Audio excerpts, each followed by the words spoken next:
장애인 문화복지신문 제324호 제1면 기사입니다. 경기도 인권센터 공공기관 6곳 직권조사 시행.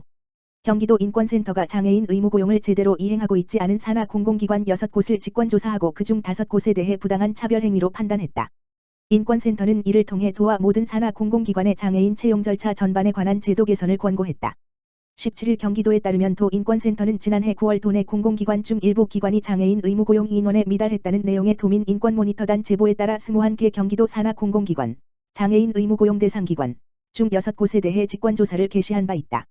지난해 말 기준 장애인 고용 촉진 및 직업재활법은 상시 50명 이상의 근로자를 고용하는 공공기관이나 지방자치단체 출자 출연기관의 경우 전체 근로자의 3.4%를 장애인으로 의무 고용하도록 하고 있다. 직권조사 결과 장애인 의무고용제도의 취지를 고려하면 공공기관의 장애인 의무고용률 미이행은 법 위반일 뿐만 아니라 간접차별로 차별행위에 해당한다고 판단했다. 해당 공공기관이 제시한 응시자 적격자 없음, 정원 변동으로 의무고용률에 대처하지 못함 등의 사유는 장애인 고용을 둘러싼 조건의 변화이지만 해당 공공기관 등이 완화나 대처할 수 없는 불가항력에 해당하지 않으므로 합리성이 인정되지 않는 부당한 차별행위라고 결정했다. 조사 결과에 따라 도 인권센터는 직권조사 대상 기관뿐만 아니라 경기도와 경기도 산하 모든 공공기관의 장애인 채용 절차 전반에 대해 중점적으로 개선해 나가야 할 부분에 대해 정책 권고를 했다. 주요 권고 내용은 장애인 의무고용 인원의 결원이 발생할 경우 장애인 채용 공고를 즉각적으로 실시할 것, 장애인 채용 과정에서 존재할 수 있는 차별적인 요소를 점검하고 개선할 것, 채용 및 전형 방식과 관련해 수시적인 자체 채용을 적극적으로 활용하고 장애인 구분 모집 전형을 확대 시행할 것, 채용의 각 전형 단계에서 장애인 지원자 또는 응시자의 장애 유형 및 정도 특성을 고려한 정당한 편의 제공의 의무를 이행할 것, 채용된 장애인에게 정당한 편의 제공이 이루어지지 않아 공공기관에 대한 기피 현상으로 장애인 지원자 또는 응시자가 부족한 것은 아닌지 기존에 채용된 장애인들의 직무 환경을 점검하고 개선할 것 등이다.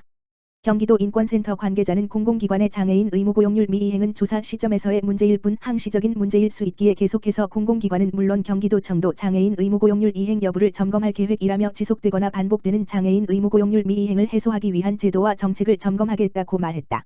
도 및 소속 행정기관, 도 출자 출연기관, 도 사무위탁기관, 도의 지원을 받는 단체 및 각종 사회복지시설에서 발생한 인권침해와 차별 사건은 누구든지 경기도 인권센터에 상담 구제 신청할 수 있으며 당사자가 아닌 제3자 신청도 가능하다. 2020도 새로운 경기 창업 공모 장애인 고용 기업 가점 부여. 올해 경기도가 공정 창업 생태계 활성화를 위해 총 1억 1,500만 원의 상금을 걸고 혁신적인 아이디어 기술을 가진 유망 창업기업 발굴에 나선다. 경기도와 경기도경제과학진흥원은 이 같은 내용의 2020도 새로운 경기 창업 공모를 개최, 대회에 참가할 예비 초기 창업자를 오는 3월 24일까지 모집한다고 15일 밝혔다. 과거 업창조 오디션을 개편하여 지난 2019년부터 시행한 새로운 경기 창업 공모는 우수한 예비 초기 창업 기업들을 발굴 육성하기 위해 추진하는 경진대회 형식의 창업 지원 프로그램이다.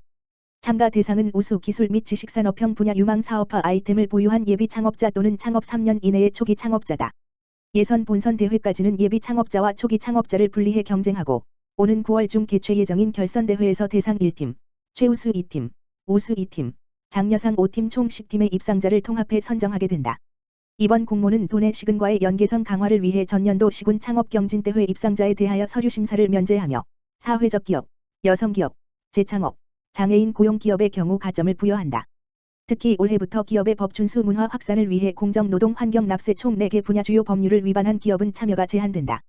상금은 대상 3천만 원을 포함해 총 1억 1,500만 원으로 최종 입상자에게는 상금 외에도 경기벤처창업지원센터 입주 시 가점, 특례 보증 혜택 등 경기도가 주관하는 창업지원 사업에 대한 각종 인센티브가 주어진다. 이 밖에도 본선 이상 진출 30개 팀에게는 3개월간 멘토링 데모데이 등 엑셀러레이팅 지원을 통한 투자 유치 기회를 제공한다. 참가 방법은 이지비즈 홈페이지 www.egbis.or.kr에 접속. 주요 지원 사업에서 2022 새로운 경기 창업 공모를 선택해 2월 15일부터 3월 24일까지 참가 신청서 등 각종 제출 서류를 온라인으로 제출, 업로드 하면 된다. 김평원 경기도 창업지원과장은 해를 거듭할수록 창업기업들의 관심이 더해지면서 경기도를 대표하는 공모전으로 자리 잡고 있다면서 이에 부응해 경기도는 더욱 공정한 경쟁의 장을 마련하여 혁신적인 창업 생태계 조성에 앞장서 나가겠다라고 밝혔다. 공모에 대한 자세한 사항은 경기 스타트업 플랫폼 www.gsp.or.kr 또는 이지비즈 www.egbis.or.kr를 참고하거나 경과원 벤처성장팀 지역번호 031-259-6094으로 문의가 가능하다. 중증장애인 일자리 안정을 위해 생산시설 지정 앞당겨. 보건복지부 장관 권덕철은 신규 중증장애인 생산품 생산시설, 이하 생산시설 및 생산 품목이 이르면 다음 달 중순부터 순차적으로 확정된다고 밝혔다. 보건복지부는 코로나19 장기화에 따라 중증장애인 생산품 생산시설 운영 지원을 위해 당초 4월 말까지 예정된 심사 일정을 최대한 앞당겨 이르면 3번지월 중순부터 생산시설과 생산품목을 조기 지정한다. 현재 총 83개소가 신규 재지정 신청을 완료하였으며 한 차 서류 심사와 2차 현장 심사를 거쳐 지정 여부가 최종 결정될 예정이다. 이번 조치로 공공기관의 우선구매 제도 별표 사인 등을 활용한 생산시설의 판로 확보가 앞당겨져 생산시설 운영 및 중증장애인의 일자리 안정에 도움이 될 것으로 기대된다. 별표 사인 중증장애인 생산품 우선구매 특별법에 따라 공공기관은 중증장애인 생산품을 매년 1% 이상 우선 구매하여야 함.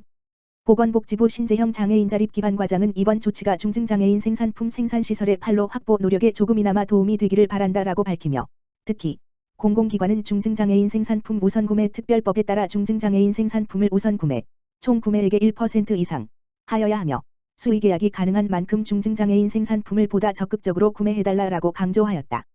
장애인개발원, 안전보건경영방침 선포 및 중대재해 예방관리자 교육 실시.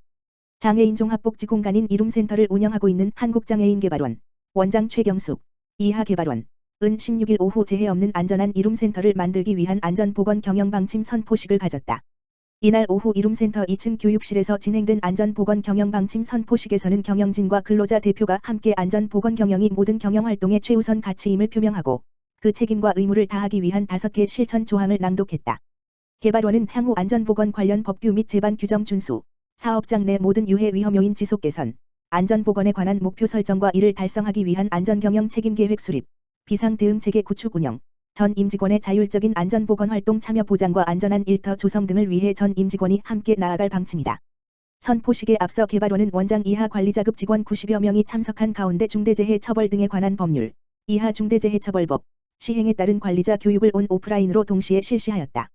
이번 교육은 지난 1월 27일 시행된 중대재해처벌법에 따른 것으로 입법 취지와 주요 내용, 중대재해 발생 시 영향 및 처벌의 범위, 관련 대응 방향 및 대책 수립 등에 대한 내용으로 진행됐다.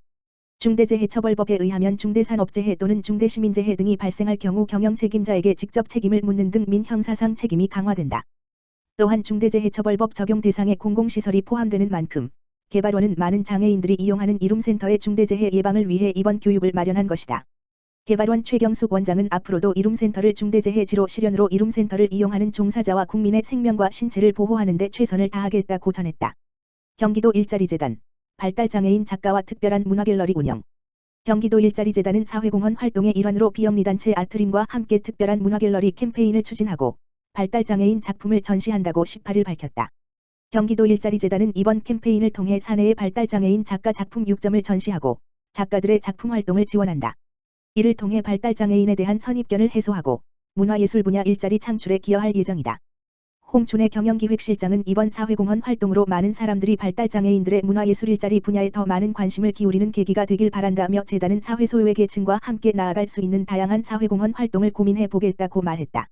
한편 한국장애인고용공단이 실시한 장애인 경제활동 실태조사에 따르면 2020번지년 기준 발달장애인 고용률은 23.2%에 불과한 것으로 나타났다. 이번 캠페인에 함께한 아트림은 발달장애인의 문화예술 활동을 지원하는 비영리단체다. 경기도 일자리재단을 포함한 60곳의 발달장애인의 작품 전시 및 달력 디자인 지원 등을 통한 문화예술 일자리 창출에 기여하고 있다.